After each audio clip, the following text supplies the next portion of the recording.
গুলশান ও গাজীপুরের টঙ্গীতে ভিন্ন ভিন্ন দাবিতে দিনভর সড়ক অবরোধ করে বিক্ষুব্ধরা।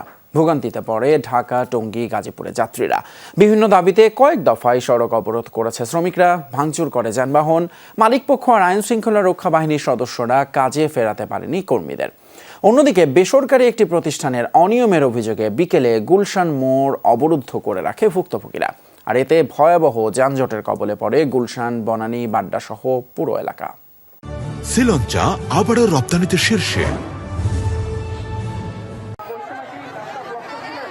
বকেয়া বেতনের দাবিতে অসন্তোষ। গাজীপুরের টঙ্গীতে মহাসড়ক অবরোধ করে বিক্ষোভ করে তৈরি পোশাক কারখানার শ্রমিকরা।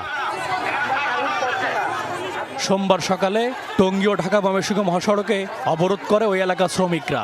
এ সময় বেশ কয়েকটি যানবাহনে ভাঙচুর চালায় তারা।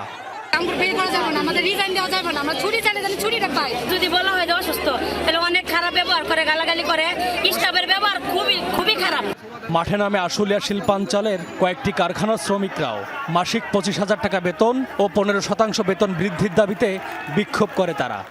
দাবি হয়েছে 25,000 টাকা বেতন দিতে হবে, 15% দিতে হবে, বছরে 5টা বেসিক ফুল দিতে হবে। আমাদের দাবি না মানা পর্যন্ত আমরা এইভাবে শান্তি শৃঙ্খলাভাবে আমাদের আন্দোলন চালিয়ে যাব।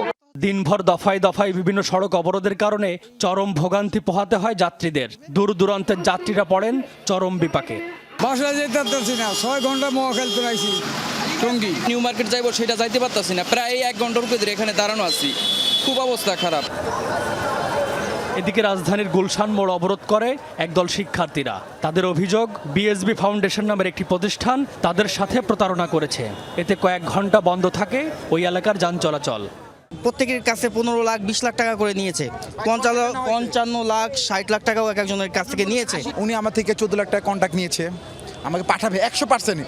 উনি হলো হিমেল টাকা দেওয়ার সময় ওদের কথা হয়েছে, হয় ভিসা না হলে রিফিউজ আসলে ওরা টাকা রিফান্ড করবে। আন্দোলনের কারণে আমি প্রায় 3 ঘন্টা 3.5 ঘন্টা ধরে এই জায়গায় দাঁড়াই আছি। 1 লক্ষ টাকা ধরা, এখন এই যে ধরেন 3 ঘন্টা ধরে এই জায়গায় বসা, একই জায়গা, কোনো লড়াচড়া নেই। ব্যস্ত এলাকায় অবরোধের প্রভাব পড়ে বনানী, বারিধারা ও বাড্ডা সহ বিভিন্ন এলাকায়। কয়েক ঘন্টার অবরোধে ব্যবসা প্রতিষ্ঠানে স্থবিরতা নেমে আসে। এক পর্যায়ে স্থানীয় ব্যবসায়ীরা বিক্ষোভকারীদের ধাওয়া দিয়ে রাস্তা থেকে সরিয়ে দিলে পরিস্থিতি স্বাভাবিক হয়।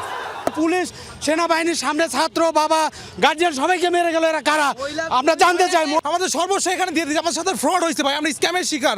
ওনারা আমাদের সাথে রড দিয়ে মারলে এটা আমরা বিচার চাই। M A Aziz, Jamuna news, Dhaka.